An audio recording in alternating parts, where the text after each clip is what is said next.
This is a Grease Media production. Hey team, welcome back to Grease Media Careers. In this installation, we're going to be looking at the career of journalism. We will be sitting down with my good friend Campbell, who is in his late 20s, lives in Washington, D.C., went to Boston University and got a master's degree in journalism, and has since gone into the field with varying degrees of success. To put this in perspective, because I know it hasn't come up in the podcast itself, Campbell is the sort of guy who growing up would watch movies with a Excel spreadsheet open in front of him, and he would track how different movies and TV shows would build up the storyline as well as the character development until he could spot a sequence to learn better how to tell stories. So at his core, he loves telling stories, and hence why journalism was his calling. Throughout this podcast, Campbell will go into the different ways you can get into journalism, the trials and tribulations of each of those four pathways, as well as the impact you can expect to have on the world, how much you can expect to make, the impact that has on your social life, your dating/relationship life, etc. All right, without further ado, let's get into it.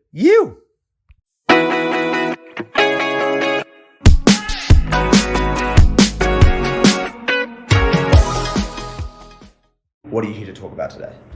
My name's Campbell Rollins, and I'm 28 years old, live in Washington, D.C. And today I'd like to talk about journalism and issue-based content marketing in the D.C. area. Awesome. So, I've never done journalism. I used to want to do it when I was a kid. As far as Hollywood depicts, journalism is considered this this renegade lone wolf individual who is out there hunting down stories, getting to the bottom of things, getting into trouble because they're making powerful people look bad. That's kind of like what Hollywood depicts. What is the reality of being a journalist, and what is the reality of someone who's just getting into journalism? You're not going to go straight to the Hollywood guy. What are the avenues, the first original avenues that you have to get into the industry?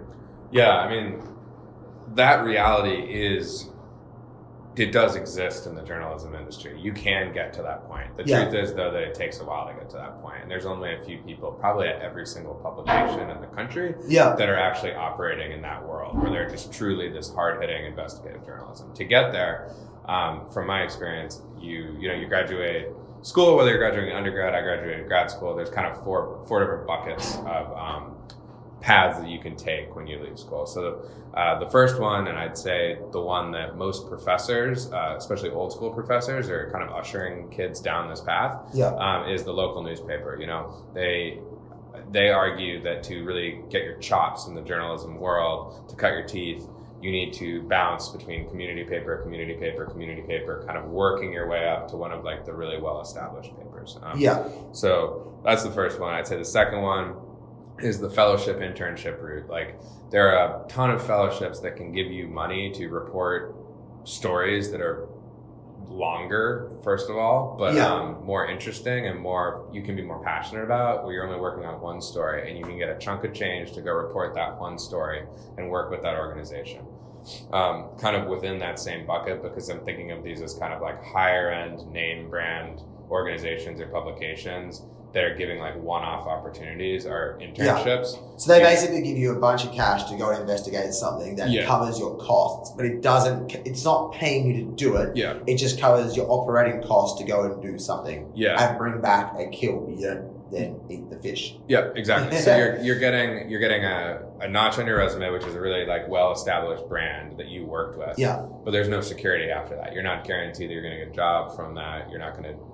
It's nothing. It's a one-off experience at a better publication than, let's say, your local community paper that you could go work at. In that same bucket as you could take an internship, which are mostly 3 months long.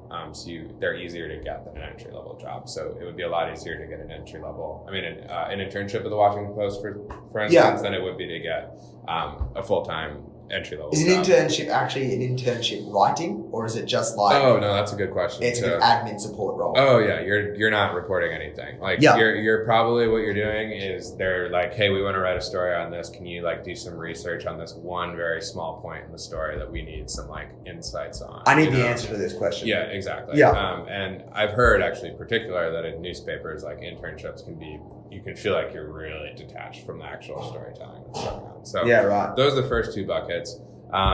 Next one I would say is, I'll go with this one first, but the more like corporate world, like do you sell out, to put it simply.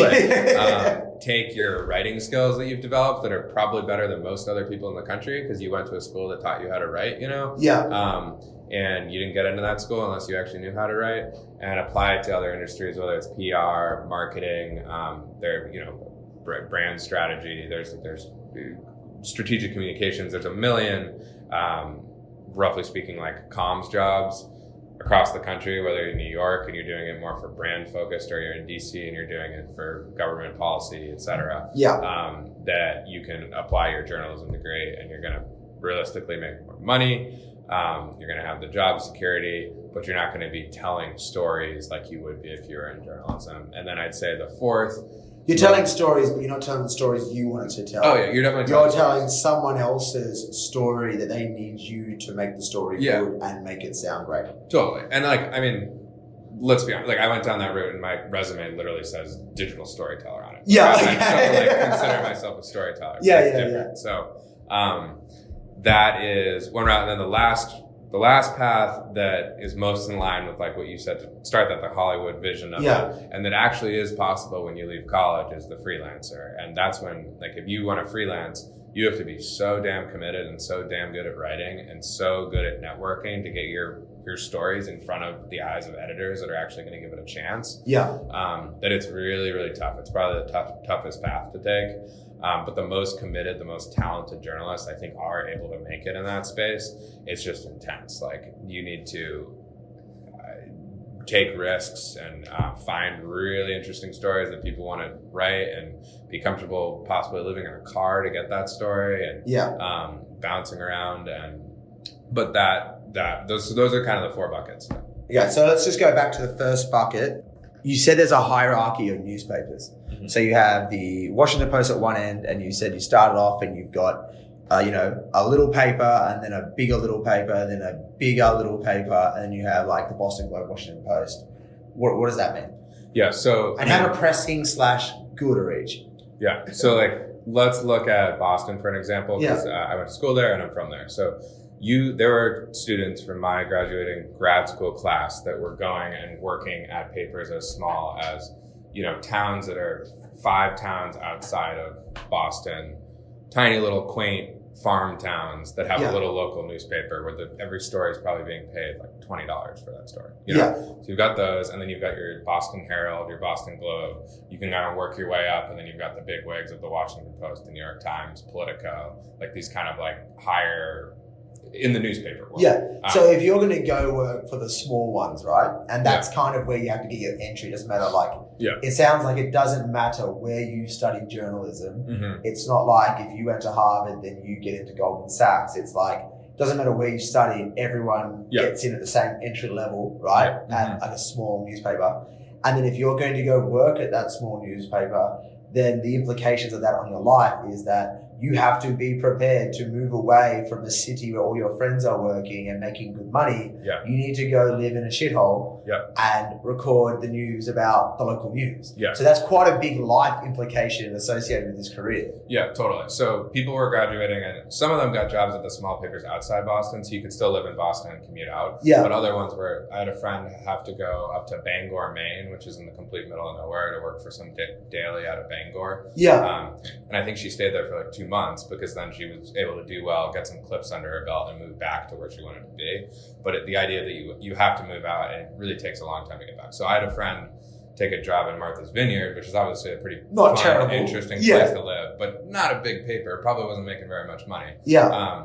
But that was kind of a sacrifice he had to make. So he was able to build connections at BU, knew the editor at the paper, and Martha's Vineyard move out there. But I've heard other stories just from professors that I've talked to about saying, oh yeah, you have to be willing to take a job in Fargo, North Dakota, if that's where you're going to get your job. And maybe you only have to work there for 2 months, but take that, and then maybe that'll bring you to Michigan. And then from there, you're going to move down to Pittsburgh. And then eventually you're going to get back into DC or back to Boston or back to New York or one of the places where there's a lot going on, you know? So when you come out of journalism school, I mean, this isn't really talked about or told to kids, but you essentially become a nomad. I mean, it's not even like you go do 2 years there. I mean, you're doing a few months stints. Yeah, totally.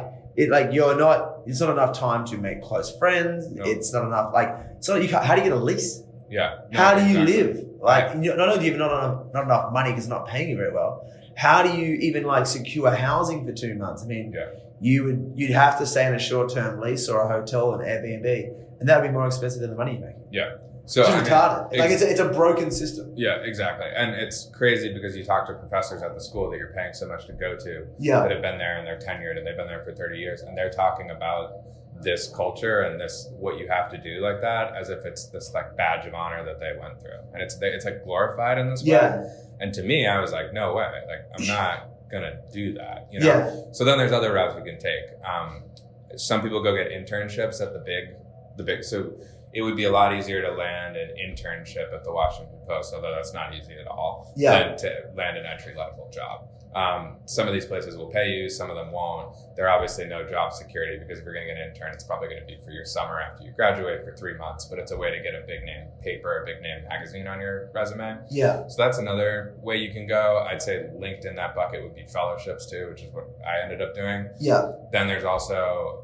Explain what's the difference between a fellowship and an internship? Fellowships, there's hundreds of fellowships out there.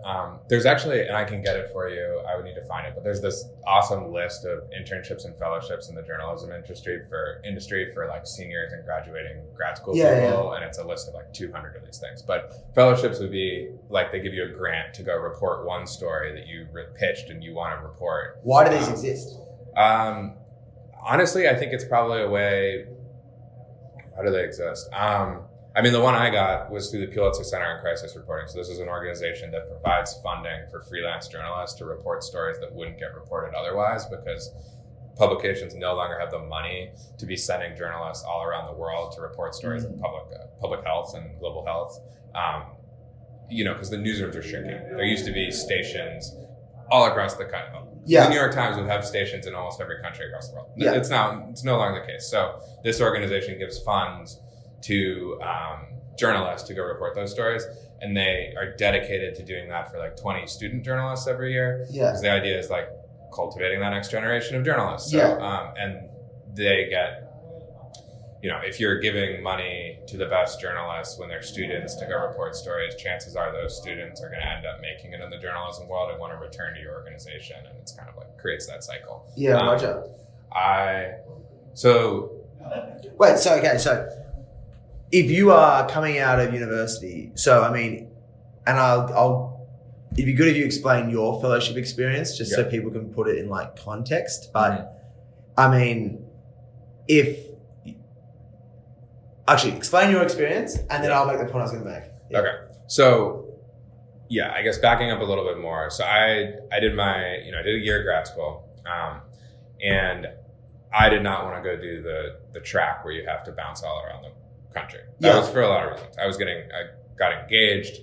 I wanted to settle down. I needed to move somewhere where my wife could work. I wasn't doing that. So I started finding ways, how can I skip that level of just bouncing around and try to get myself right into an organization? And I was like, okay, I'm going to look into fellowships where I can find some really great story idea that I really want to write and that I can just throw my entire self into and produce something that's really, really great storytelling and use that as a clip, hopefully get it published at a big publication as a freelancer, and then use that as a really reputable clip to try to get a job at, a more reputable organization. So what I did, found this organization called the Pulitzer Center on Crisis Reporting. They provide funds for journalists, some student fellowships, to report stories all across the world on global health issues. And they will give you the money to go travel there and report it. So I pitched the story to them. They pick one student from BU every year. I ended up getting this fellowship. They gave me, I think it was $10,000 to go. Yeah, I think that's right. I also pitched BU and got some more money from BU for this as well. But went to Guyana for about a month and reported on mental health, suicide, and domestic violence in Guyana. So lived there, traveled around the country, reported, talked to a ton of different people, from politicians to police officers to survivors whose family members had committed suicide, etc. Reported this story.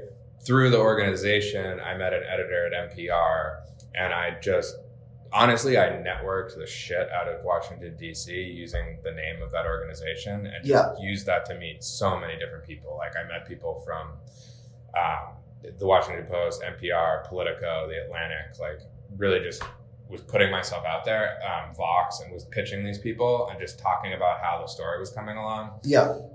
And from there, I ended up getting NPR to bite on the story. So they paid me for the story, and then I worked with an editor for about literally 6 months. Not day to day, but I'd say every week, every 2 weeks, we'd be going back and forth with a phone call with different drafts, coming up with a story. Fuck, being an editor sounds like a tiring job. Yeah, because you're only one. Yeah, exactly. But it's a ridiculous, because when you're writing for another publication, you have to write for their style, you know? Right. So NPR has a very cut and dry style compared to like how I was used to writing, which was very like narrative and something that might fit more in a different publication, probably more magazine style. Yeah, sure. So anyway, so that story ended up getting published like a year after I reported it. That's the fellowship story. In the meantime, as I was working on that story, I kind of came to the conclusion that there's this new industry growing in Washington, D.C. specifically, where organizations involved in issue advocacy were realizing that storytelling that was being applied to like consumer brands with a lot of the digital agencies in New York hadn't really taken off in DC. So you have all these associations and foundations that are very much involved with things going on the Hill, and really doing issue advocacy. They weren't telling stories to get people like united around these things. So foundations, associations specifically are these like big, powerful groups that are like lobbying and doing all this stuff on the Hill. They have all these powerful member companies, but they're not telling any stories. So they're not getting like their members activated on the issues that they're advocating for. So I started doing my homework and realizing, basically I came out of a long process of realizing, okay, I can still tell stories. I can still use a lot of the tools that I developed in journalism school, and what really gets me out of bed in the morning is telling stories, but apply it in a different way to work with these associations to tell their stories. So that's one of the like off-ramps of journalism per se. I mean, I think you still get to tell stories the way you want to tell them, but you lose the autonomy to tell the story you want to tell. Absolutely. So I'd say that's another bucket. You've got like the bouncing around. So back to the grad school before. So there's working for the daily newspapers. And there's like a fellowship internship, getting in with a good organization that might be like a one-off job or a one-off fellowship or a grant or something, but getting that on your resume that looks really good. Like that will look better than working at the Martha's Vineyard Gazette or whatever it is. So those are the first two.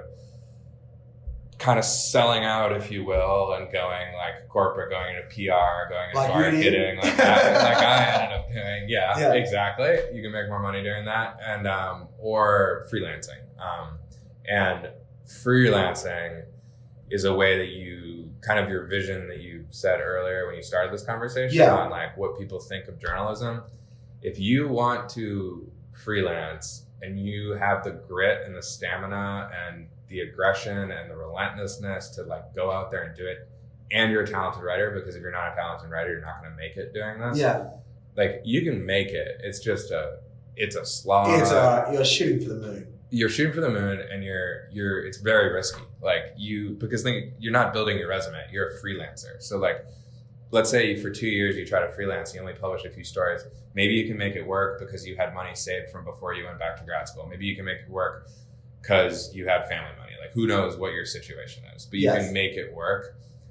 I couldn't have done it just for financial reasons. I was getting married, but had I been able to, it's like you could go trying to be a freelancer for 2 years and only publish a couple of stories and somehow survive financially. But then if you don't get anything after that, the story you have to tell is like, oh, I was a freelance. Like, you know what I mean? You've got this huge gap on your resume. So it's a huge risk unless you're going to make it. But if you were to do that, you could really go after the stories that you think matter. So if you have your pulse on like the news cycle and what matters at that time and are able to identify really important, powerful stories, and you can report them and you can write them, and you have the financial ability to go out and do that and not get a paycheck until you get that story out there, that first one, it is a way that you can make it in the industry. And there's definitely people who've done that. So how do you do that? So if you're going to be a freelancer, do you need to almost spend time developing relationships with significant publications to the point they put you on a list of freelance journalists whose emails they actually read? Yeah. Or are you put on retainer at all, or is it literally just like, no, it's Campbell Rawlin? In the last 5 years, he's produced a few good stories. So when he sends us an email, we fucking take a look at it. Yeah. Because he doesn't come in often, but when he comes in, he breaks news. It's exactly that. And the way that you get in with those editors from the start is connections through your professors, basically. And then if you're really good at networking, obviously you can get in front of anyone. Yeah. So that's exactly it. And I think one example of someone that did this successfully is, and it's a wild story, but like this kind of illustrates how insane it is to make it as a freelancer. So this guy, Ben Taub, writes for the New Yorker, is, in my opinion, one of the most talented journalists right now in terms of like narrative nonfiction, like deep embedded journalism. Yeah. This dude was at Princeton and he was undergrad at Princeton, really smart guy, was in the journalism program there and had a professor that was an editor, a contributing editor to the New Yorker. Yeah.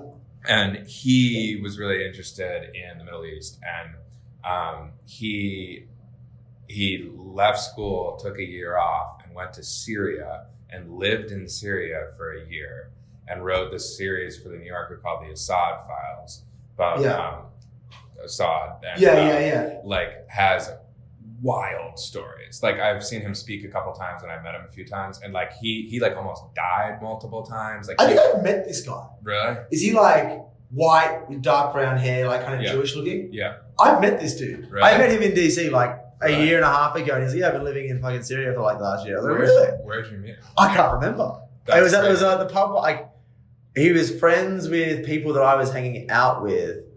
And I remember thinking, like, this guy's a bit of a knob. And then like he opened up and I was like, oh no, he's actually a really good dude. Like he's not one of those quiet professionals. He was pretty proud of the work he had done, and rightfully so. Yeah. I mean, he's done great. Like the work he's done is incredible. Yeah. He did it. I think he's younger than I am. So yeah, I he's a young dude. 27, 26. He's like either a year younger than me or a year older than me.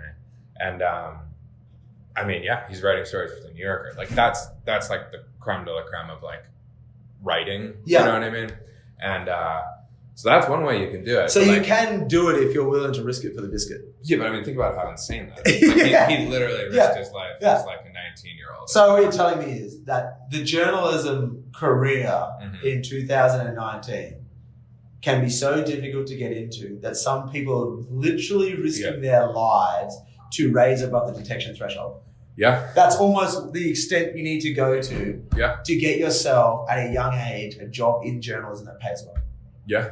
That's retarded. I mean, there were times in my then fiance, now wife, like when I was in grad school, I was really interested in homelessness and I like really wanted to write about homelessness. And I volunteered for this homeless writers group in Boston, and I became pretty close with a couple of homeless individuals, and one of them was going to let me tag along with him for like a couple nights and like sleep in the park and like go into the homeless shelters and do that. My fiance was like, put her foot like completely.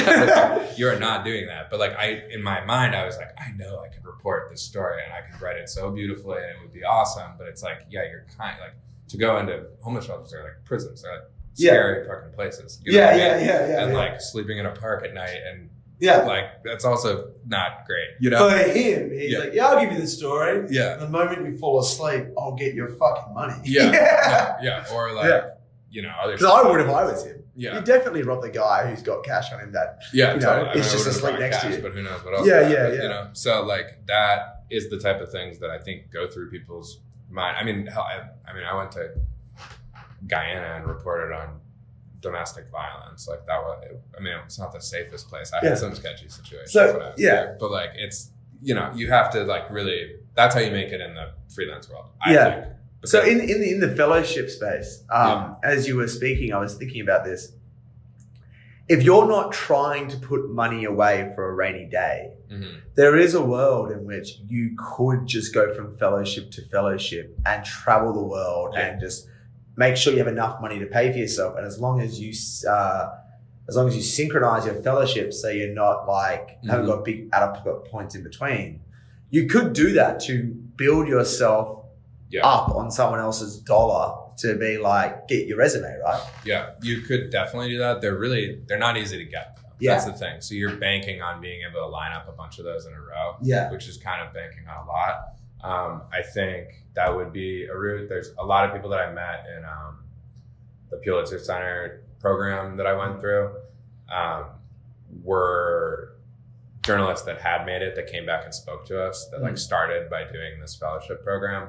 And a lot of them were living abroad. So like that would be a really, like if I didn't have a fiance at the time and I didn't have family here and I was really just trying to like go out and do this, I probably would have embedded myself in a safe but interesting country where there was a lot going on, that you could have easy access to travel around. And you, because newsrooms have shrunk, all these papers, especially the highest end papers and magazines, are looking for stories in other countries, but they don't have the money to send anyone to get them.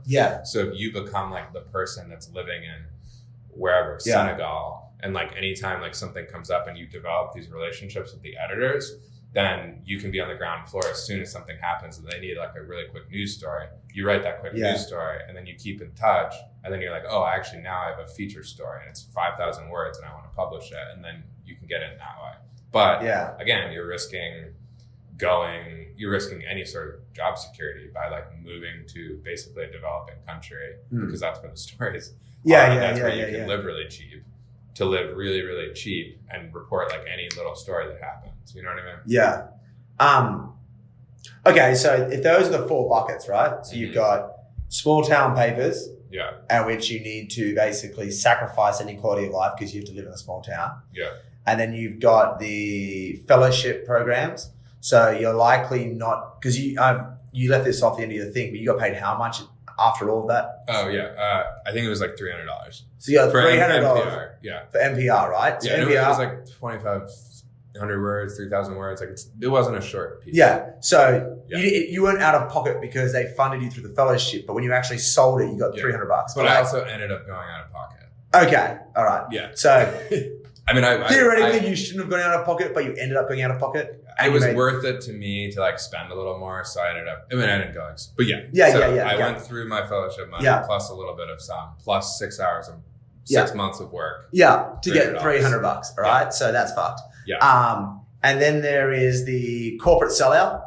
So if you just decide, you know what, I'm older now and I no longer see the world through rose-colored glasses, and I don't no longer want to be the rogue journalist and do all that. Honestly, I just want to be able to like work 9 to 5, stay in shape, have a partner, be able to go to a nice bar and a nice restaurant with my partner and friends and enjoy life a bit. You can go corporate sellout, and that means you can go into PR. You can go into marketing, you can go into what you're doing, creating content for companies, because you essentially get to continue to apply storytelling as a skill, but through a more industrial, commercialized aspect. And the last route is you can be the freelance journalist who basically lives paycheck to paycheck, you know, and is doing the life that you all thought you wanted to do until you realize how hard it actually is. Exactly. I would say those are. So of all your friends that you graduated with at university, and you know, BU master graduate program, not an undergrad, you know, quite a reputable starting point. What are the different paths that your friends are going down, and how they all surviving financially? And from what you know, and you'll never really know, but from what you generally understand, how happy are they all? Or how angry are they all that life isn't as good as they were hoping for? I mean, I think we can look at in my opinion, some of the stronger students in my class, you know, one of them I already spoke about. He's in Martha's Vineyard working for the daily paper there. I think he's very happy because we're not super in touch, but follow along and talk time to time. See him on Instagram. He looks happy. Yeah, no, he's enjoying himself. He's living in a cool place. He's writing for a paper, and he's probably compiling clips where once he decides to, go move to a different place, like he's going to be able to get a job because of the clips he's getting there. And if you're going to go work in a tiny ass town, Martha's Vineyard's not a bad place. Yeah, exactly. I have another friend, and she got a internship at WBUR, which is the NPR affiliate in Boston. Yeah, super reputable in Boston. Like, I think she had to be an intern until I want to say about 6 months ago. She got the full-time position, so she just continued on an internship. Yeah, was doing cool stuff. Had her name on a bunch of really cool stories, both audio and written journalism. Print or digital, I guess. But she started that internship while we were in school. I think basically was an intern for a year and a half before she got offered a full-time job. I think that's pretty rare that happens. She's just super impressive and works her ass off and just did a really good job. I bet she's happy, but I bet it wasn't a very easy financial. I know she's happy. And she tried. But a year and a half of an internship is a year and a half of an internship. Yeah, I'm in your mid to late 20s. Living in Cambridge, which is like super cheap. Yeah, it's not a cheap place to live. Yeah, you know what I mean. So like, it took some sacrifice to get there, and I bet now she's good. The other one who was super talented, he was more of a visual journalism guy, so he did a lot of photography and video, but also was a really talented writer. Looked for a job for a while, wasn't getting anything, and was trying to freelance as well while he was doing that, wasn't getting anything. And he was an admissions person at private school up in Maine before he went back to grad school. And then he was able to take his degree, because if you get a journalism degree, you're also building skills across all communications. You know what I mean? Yes. Like, you can apply that to, like we said, marketing, PR, whatever. Yeah. Ended up, now he's director of communications for a really amazing school in north of Boston. So not doing journalism, but worked out very well considering he's director of communications. So an awesome independent school, and that does have a pretty high salary level when you stay there. You know what I mean. You're there for a while. So when I came into this conversation today, yeah, based off a few conversations you and I have had over a few years before, yeah,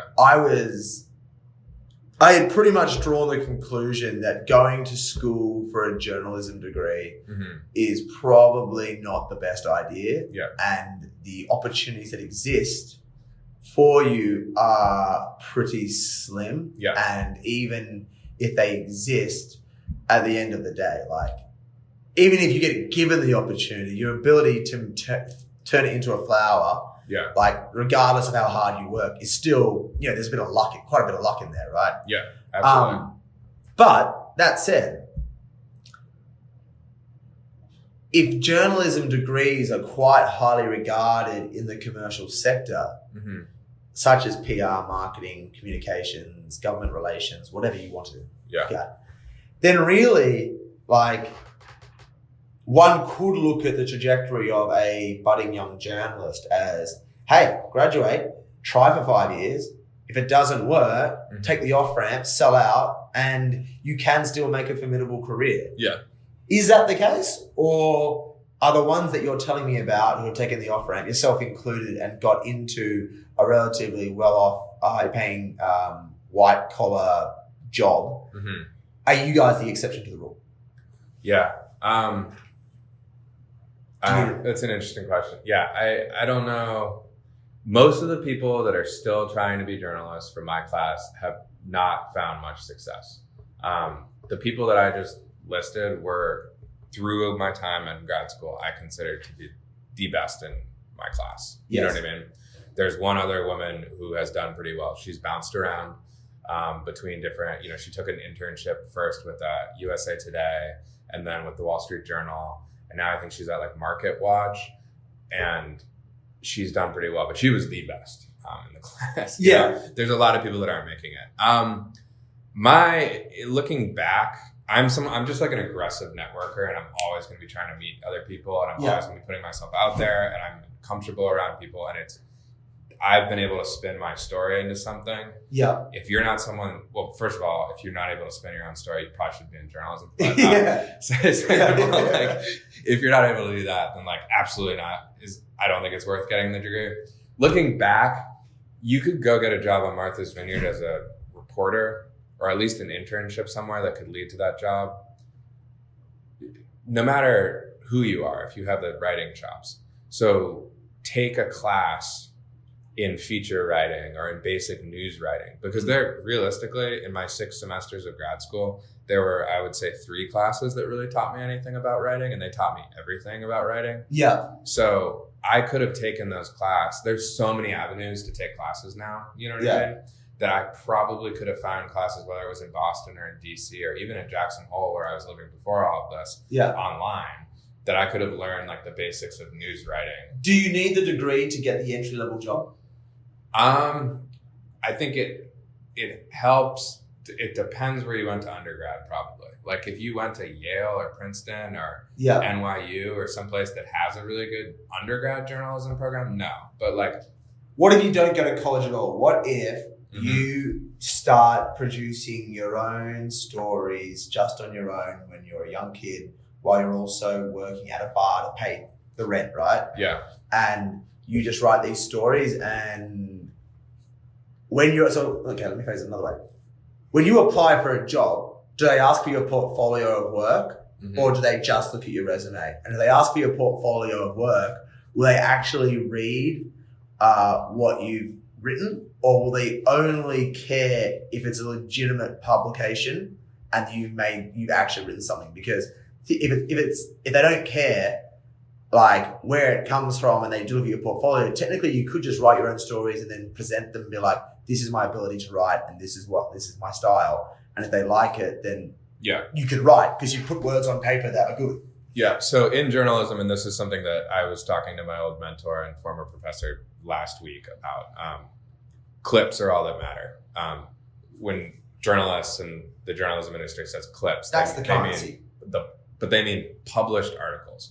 Whether that article was published in New Hampshire Magazine or the New York Times obviously matters, but if it's published, they'll read it. If you send a job application, like obviously if you're applying for an entry level job, like they're going to cut you a little more slack, or like an internship. Yeah. But if you were like trying to get a legitimate journalism job, like a reporter role, and you were trying to apply with just like a Word document of a story that you wrote, like, no, I don't think they're going to read it or take it seriously. What if you doctored?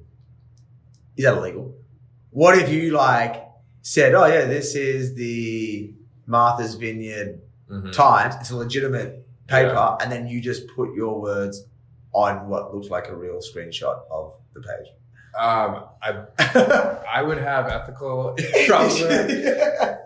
The journalism industry is also like weirdly really intense on these like unwritten ethical rules, and I just feel like in that industry, if an editor ever found out that you did that, you would be in trouble. But I do think that with the younger generation moving into those editor roles, there's going to be less of a focus on that like old school traditional path. Whereas like right now, how many years do you think you are away from that? I don't know. Like you can see it even just the professors at BU. There's a lot of adjunct professors that are coming in that people are starting to gravitate towards those classes because they're getting them more excited than the old guys. Yeah. And you're starting to see like a push out of the old guard of like the tenured dudes that have been there forever. And they're like, you have to go work at 10 papers before you get to the, you know what I mean? Yeah. And you're just like, shut up. Like, and I think it is getting younger, and I think that's going to help open the door for more freelance writing for people that might not have the clips yet.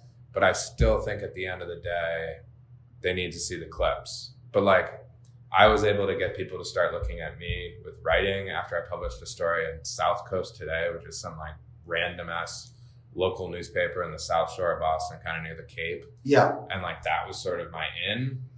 So, and it was just because I was able to produce a URL that said it was from a website, and they clicked on it. There's my face and my name and like a cover, you know, and they were like, okay, he's published. Like, we'll read this. Because if it's published, any editor anywhere is going to make sure a story is good if it's going to be published. Like, Yeah. there aren't really places that just publish shit. You know what I mean? Yeah. Because there's a lot of good writers. So like,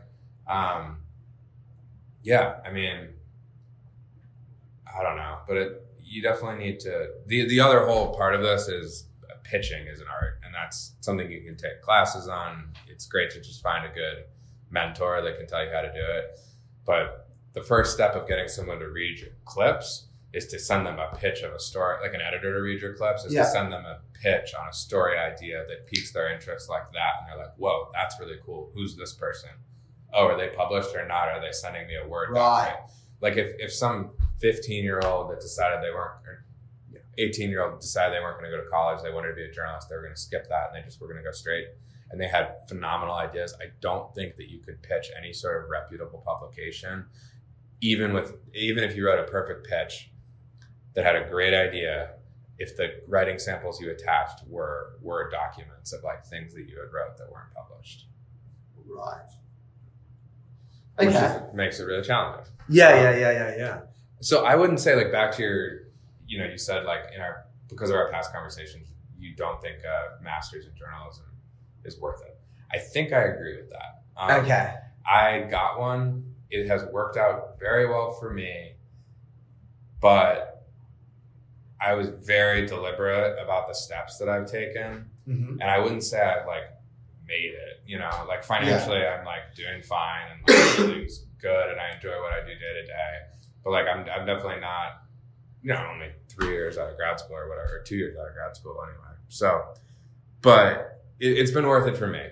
But I also was very deliberate in telling my story. And like, you need to tell your story no matter, and this is across any career. Like you need to figure out your narrative and you need to stick with that and you need to bend it when you need. And like, so I was able to use journalism to get me where I wanted to go. But in terms of what, like the hard skills and the hard, like what I actually transactionally got from the degree, it was really just another notch in my story. Yeah. Which is helpful. But is it worth $100,000? You know what I mean? Is that notch worth $100K? Yeah.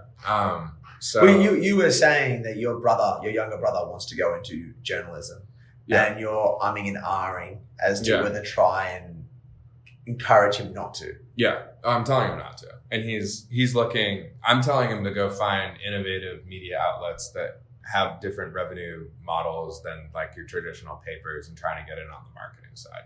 But like on the marketing side. Yeah, I mean, even like marketing side, business side, like if you really like storytelling and you like journalism, there's ways to get in on that industry and still feel like you're contributing to that industry in roles that make more money than them. Like honestly, most publications have like the business side and the editorial side. Yes. And they're on like separate floors. Like they don't even cross paths. And the idea is that like they don't want the journalists, the editorial people to be like influenced by anything. Like they're supposed to be on their own. But it's very like metaphorical if you think about it. Like the people that are on the business side are making significantly more money than the people on the editorial side. Like significantly more. Yeah. And it's kind of crazy because if you think about it, like take the Washington Post, the reason people read the Washington Post are because of the talented journalists. And they're making the least amount of money in the whole company. It's essentially the journalist equivalent of the music industry, where the record labels took 95% of the bloody profits, and the artists got screwed. But the record label's argument was, well, we provide all the operating capital, we provide all the distribution, we do all the work. Yeah. You just produce a song, and granted, it's a great song, but this is a business, and without our distribution, and that's all being greatly disrupted by the fact that they no longer need distribution's cheaper now. Yeah. So, how is journalism changing based off? And I don't mean how is like the industry's changing. Yeah, we understand that. But in terms of how one's ability to get themselves out there are the tables turning? Is it easier for young journalists to get themselves out there? Or is that actually a false story, excuse the pun, because now there's just more noise. Yeah. And it's even harder to break through because you're surrounded by other people. Like where it used to be that you were the one person who put in the effort to go and write the story and network and meet the editors. If you had the tenacity and you had the energy, you could break through. But now it's harder to break through because everyone's just producing content and some of it's good, some of it's crap, but there's so much noise that there's only so many hours in a day that a legitimate business can actually look at stuff. So it's ironically making it harder and harder and harder. Yeah. It's an interesting tension because I think it's easier now than probably it was 10 years ago to get a story published. It's probably harder now to make a living off being an early career journalist than it was 10 years ago, because you can get stories published, but a lot of places are taking stories and publishing them without paying. They're paying people like $50 for that story. So there's all these different bloggy media, digital space is just blown up. But like, if you're going to write a 500-word piece about X for Complex or something, they're not going to pay you much for it. So it might be easier to get a piece published on one of those sites, but it doesn't mean that, but the amount that the Washington Post is paying for a freelance story, I guarantee is less than it was 10 years ago. Maybe not 10 years, but you know what I mean? Yeah. Like, because 10 years ago would have been, not a, so they probably weren't paying that. So where are podcasts coming into all of this?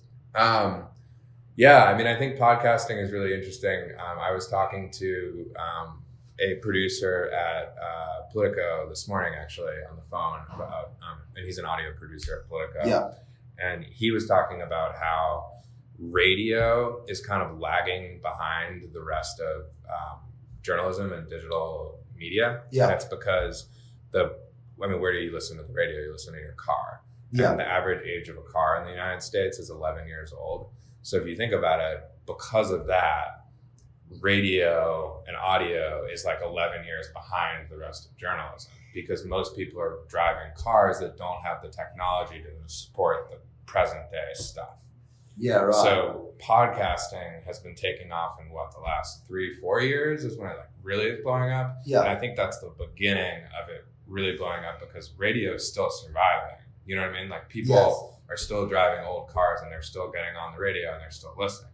In 5 more years, there's going to be less and less cars, or there's going to be more and more cars that have technology that you can plug into like any device you want on the car, and you know what I mean? Yeah. So I think because of that, there's a little bit of a lag where the audio space is a little bit behind the digital and the print space, but it's catching up and it's moving in that direction.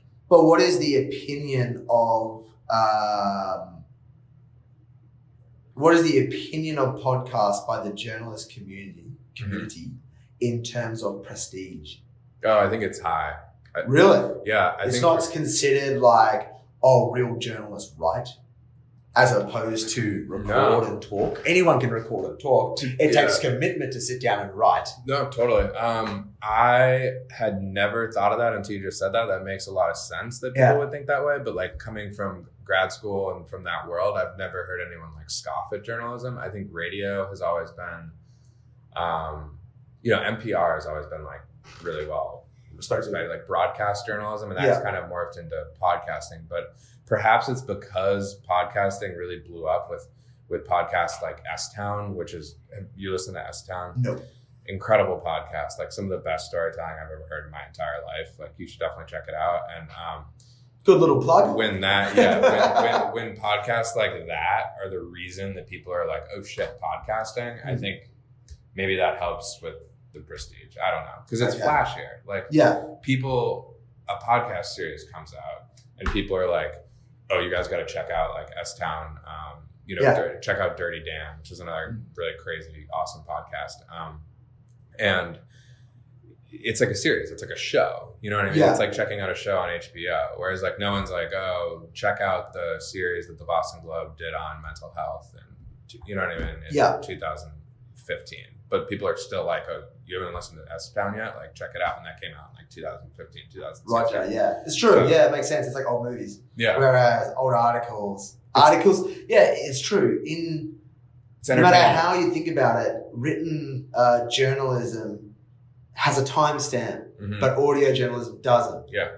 Totally. Because one's entertainment and one's not entertainment. That's what I think it is. It's the line, which is something you talk about in journalism school, which is like where it is the fall. Like you can't go too far on the entertainment side if you're like engaging in journalism. You know, you have to be like also reporting truth.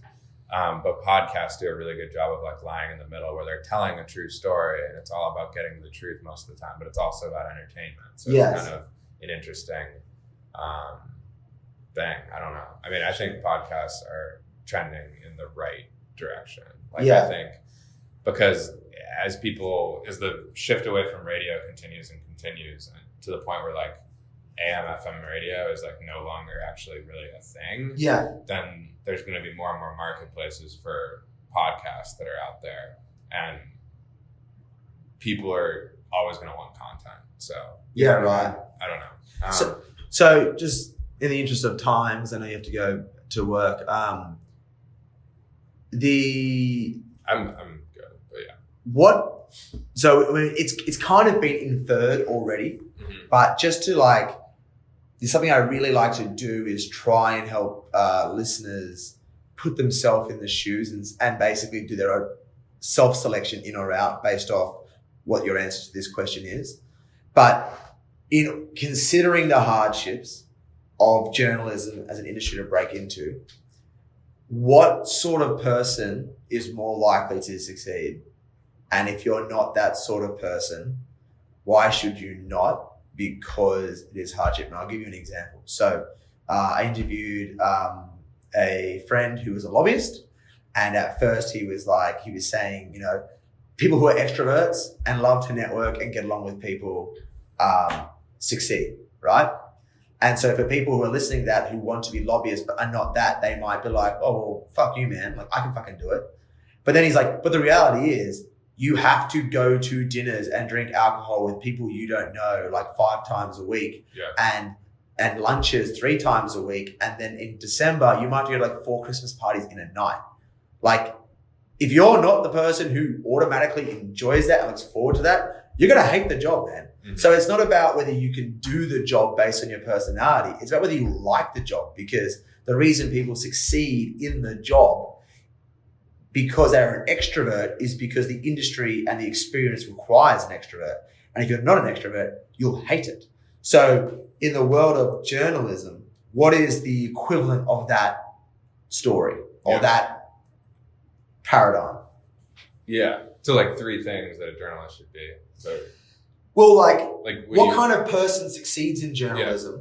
Yeah. And if you're not that sort of person, why should you seriously consider not doing it?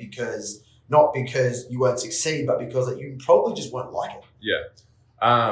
Yeah. So first, 3 words come to mind.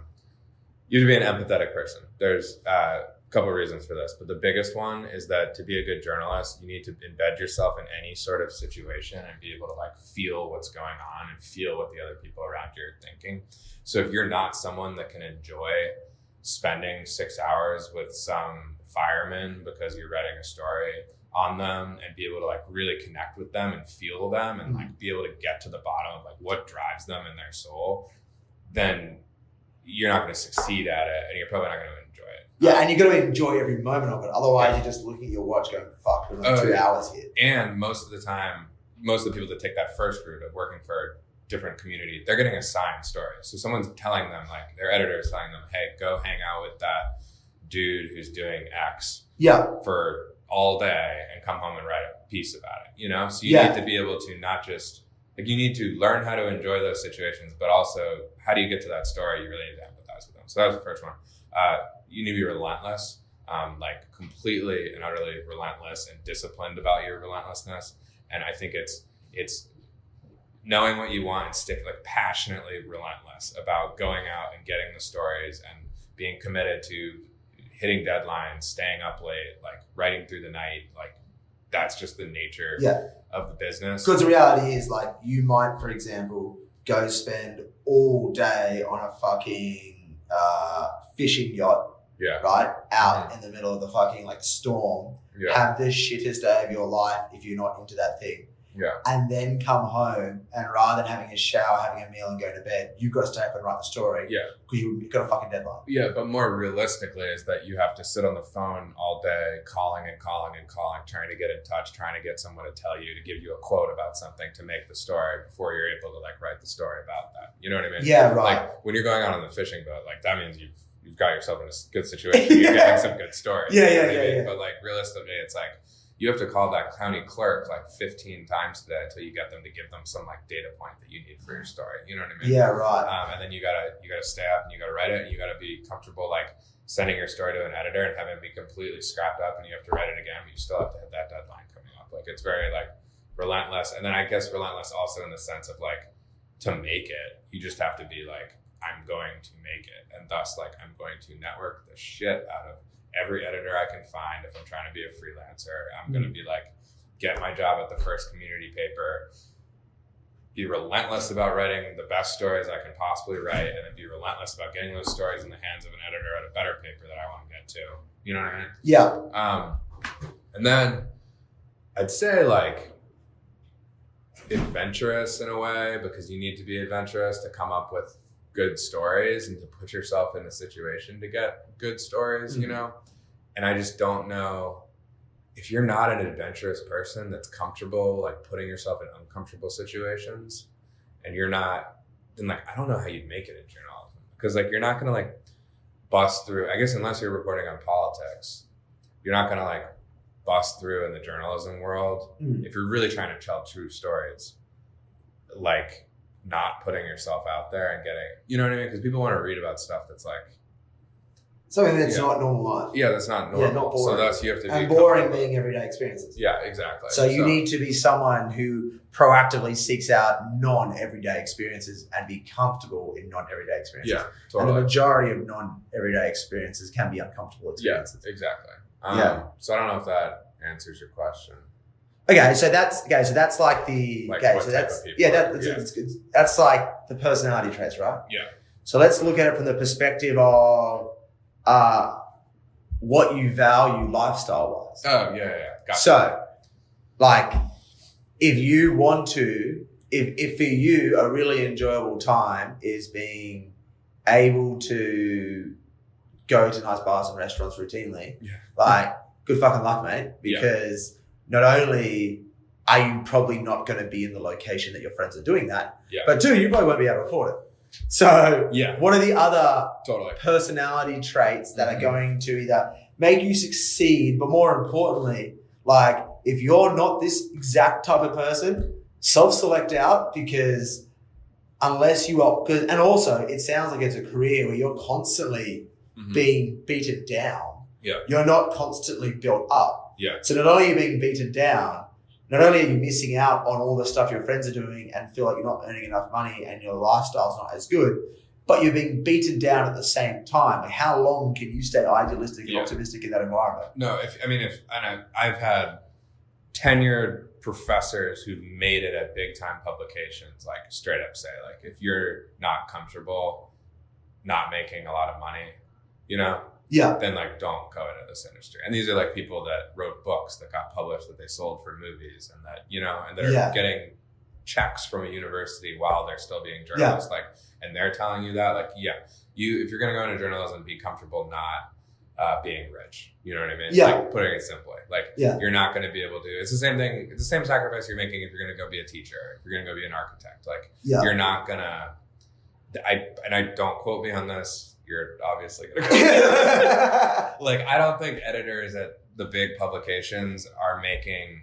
anything close to what like a VP in marketing would be making. Like, it's just it doesn't. It's the nature of the beast. So like, that's definitely one thing. If you are the type of person that you like stability in your life and you like building your little world and like having that be your world and being comfortable in that world, like, it's also not really an industry for you. I remember when I was doing PR, a lot of the journalists that I worked with, especially because this was extra because it was in the travel hospitality industry. So the journalists that are writing in that industry, as you can imagine, are literally like nomads. Like they're just like writing a story about this location, and they go and they get hosted in a hotel for free, and they you know, it's school, like, yeah, and then they're going to for about 6 months. They're flying around for like 6 months and they just don't pay rent. Like I talked to so many of them that don't have a home base and they still keep all their shit in like their parents' apartment, or their parents' basement, and they just travel. So that's two sides. Like if you are the type of person that really excites you and you're not trying to settle down and you don't have a girlfriend, you don't have a wife, or a husband, and you know what I mean, you want to bounce around, then it could be a really good thing. But if you're someone that's really trying to like build a family or build a home, like buy a home, maybe not for you. The other one, would just be traditional 9 to 5. Like almost every journalist you talk to, like they're not working a 9 to 5. Like that's not a thing. Like whether you're interviewing a subject, at dinner, or you're spending time with them on whatever job they're doing, whether they get up really early or they're working late, like you're hitting deadlines. A lot of newsrooms you're working in, you might have like the night shift where you're the person writing the stories through the night, because most of these places don't sleep. So someone's working at all hours. So we didn't even touch on that, but like start of your career, you're going to get the shitty shifts. You know what I mean? Like, what do you mean? Like you might have the literally like 8 p.m. to 5 a.m. shift, and like that's when you're for how long? I don't know. Like a year? Yeah, potentially. Yeah. I mean, it's crazy. Like a lot of places just producing like routine content. Yeah, like if anything, like if you were like there's lots of different levels, but if you're just like a basic news writer, someone needs to, like the New York Times, if something happens, a story is going to come out right away. Even if that first story is just like just in. Yeah. It's 300 words, but they're putting it out. It's nighttime in America, but it's daytime in Australia. And Australia, it's just a nuclear attack. Yeah, exactly. Yeah. And like the New York Times is the New York Times, so they have to put that out as quickly as anyone else. You know what I mean? So someone's doing that. So you got to be someone comfortable not working a 9 to 5, or not that anyone works 9 to 5s anymore, unless you're. No, but it really screws up your life, and it's not just because being awake at night sucks. You can get into a routine, but it really screws up your life in the sense of, you might work 5 days on, 2 days off, but you work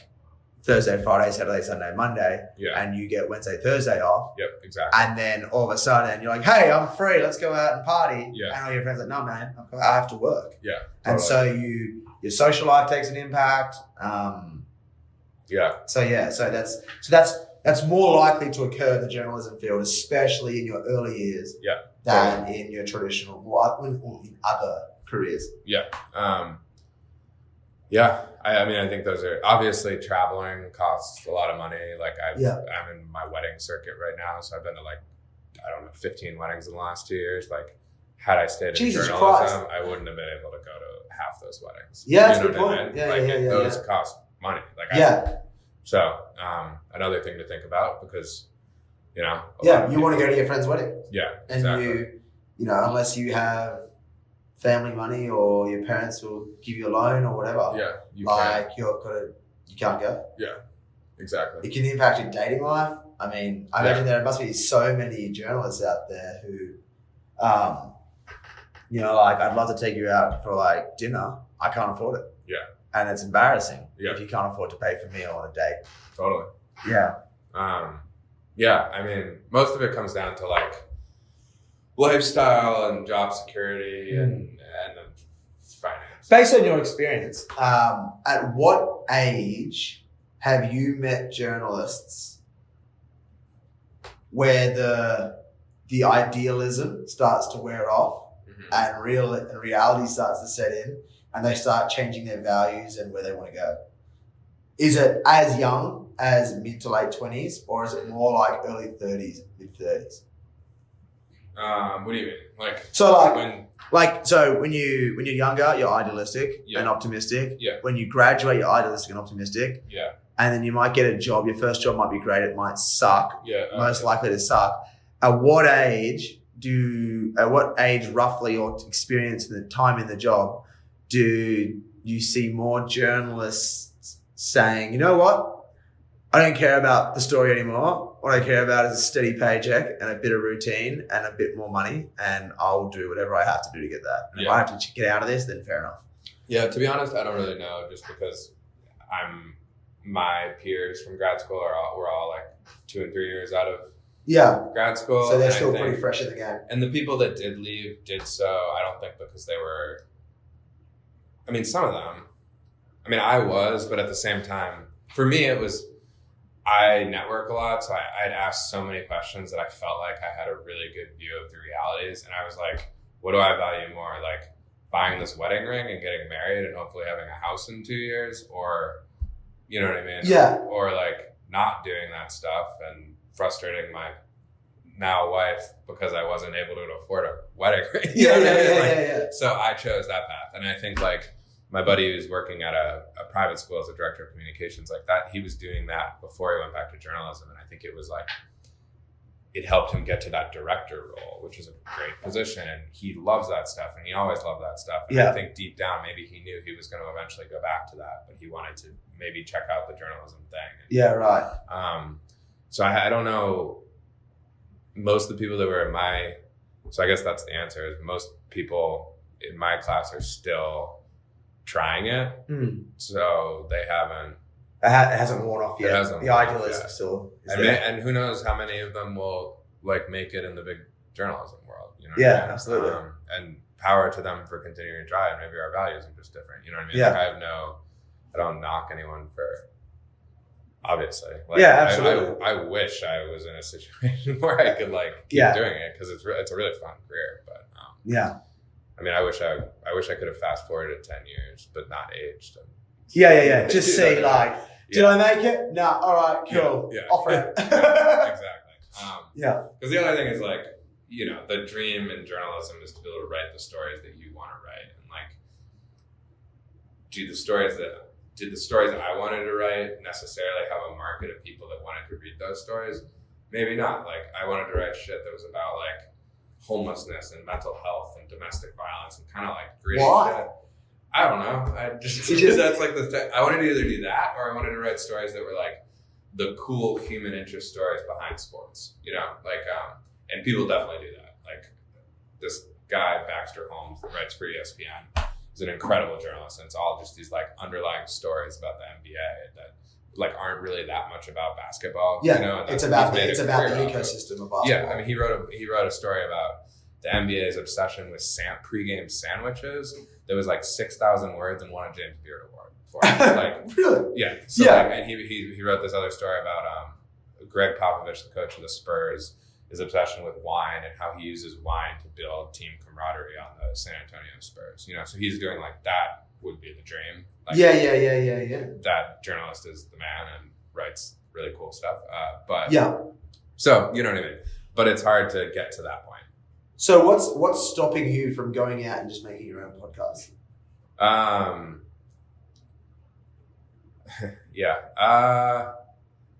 don't know. Time? Yeah, for me, like right now, because most of the stuff I always think about doing something with homelessness. I just think that the medium for that story, I think I'd want to do a documentary.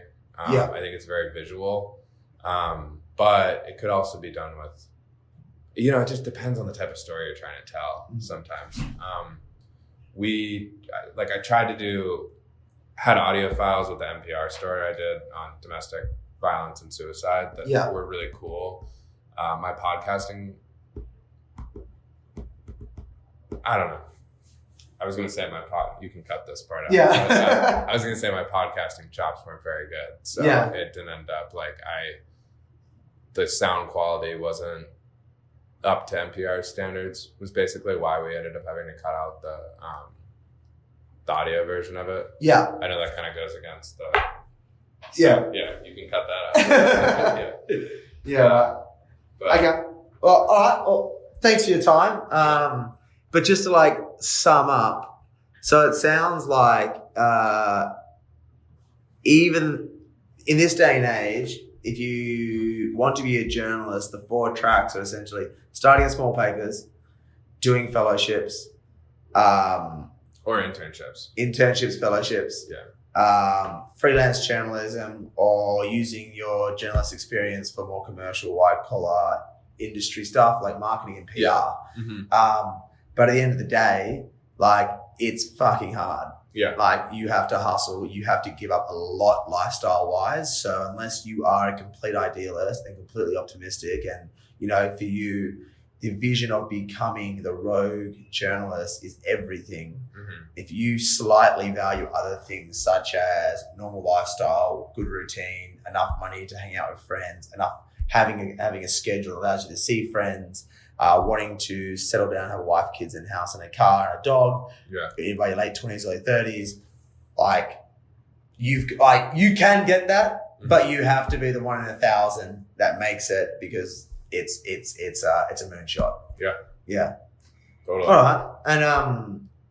And for everyone listening, or you could just create your own podcast and put it on Solve. Yeah. And that can be your audio clips. Totally. Yeah. And I think that the need and the want for more audio content, as we discussed earlier, with the landscape of radio, is only going to increase.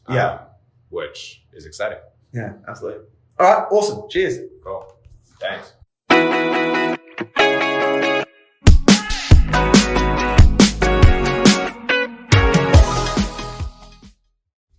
Okay, guys, I hope you really enjoyed that. Campbell obviously has had a bit of a different path through the career as he had hoped, but regardless, he's happy now and he's loving what he's doing, and he's currently working at Politico in their media production department, telling stories exactly as he wanted to do. So it took him a bit of a weird path to get there, but he got there. So just very quickly, before we finish this up, I just want to go through some of the key takeaways that I got out of this, in case you were half listening, or you just find it easier to hear a structured summary rather than try and pull the nuggets out yourself. So first and foremost, one of the key things he said early on in the piece was that at every newspaper, there are a few hard-hitting freelance journalists who do the investigation stuff. So that world does still exist, but it's usually reserved for the large publications such as the New York Times or the Washington Post. And even at organizations like that, there's only usually a few of them that do it as if they are on the payroll. They are paid as a permanent employee with a safe salary that gives them that job security, and they get to go out and get those stories. So that's the key thing. Most other people are either freelance or they're writing the story that the organization that hires them wants them to write, as opposed to the story they want to write. So that's kind of what you're looking at as a career. And even if you go down this path, unless you make a name for yourself and start writing books, even people who rise to the point of being editor of a newspaper, for example, as you may have heard Campbell say, they do not make a huge salary. So you do not get into this career for the money, or you get into this career for the journey, not the destination, if to use a writing cliche. So the other key things I want to take away, the 4 paths that Campbell said, the way you get into it is 1, starting off at small local papers and jumping your way through to bigger papers over time as you collect clips.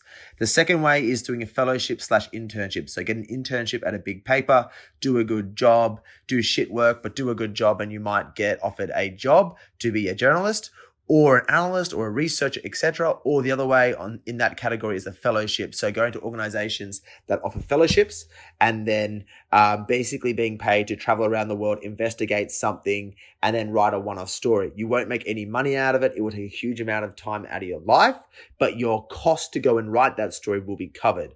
So what you ultimately come back with is an amazing experience to go do exactly what you wanted to do and write about what you wanted to write, but you have no job security after the fact and you won't get paid for it. You'll just have your costs covered while you do it.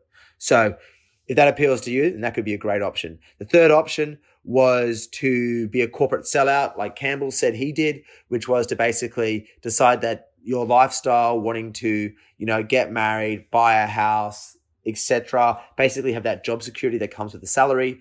He couldn't get that at the age he needed to get that, so he decided to go and work for a organization where he takes his journalism storytelling skills and applies it to a company that does that for hire for other companies, so such as a PR organization, a media organization, etc.